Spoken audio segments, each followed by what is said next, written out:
Hej, velkommen til 3D-eksperten. I dag der skal vi kigge på K2 Plus'en.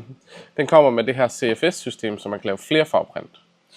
CFS-systemet op har sådan en dejlig stor skærm, så du kan se temperaturen og hvor meget fugt der er i. Det er nemt at sætte i. Du tager bare op i toppen og sætter den ned i, og så kører den selv ind det, den skal bruge. Den har en rigtig fin skærm, hvor du kan indstille en masse forskellige ting og sætte print i gang. Den har en byggeplade, der hedder 350 350 350, så det er en ret stor printer. Udover det, så har den indbygget wifi, så du kan bare sende tingene direkte over. Du kan også sætte internetkabel i, eller også så køre USB. Den har en dejlig stor glaslåg, så man kan logge ind, hvis man kører lidt forskellige ABS-materialer, for eksempel, der skal have noget stabil varme. Du kan slå 3 ekstra af de her CFS-systemer, så du kan køre 16 forskellige farver.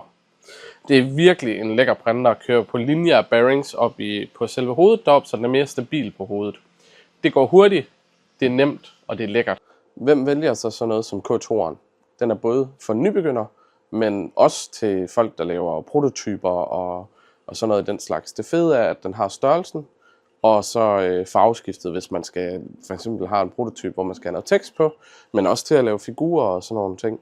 Så den er lidt alsidig, og den kan køre de fleste materialer, både ABS og ASA og alle de her forskellige materialer.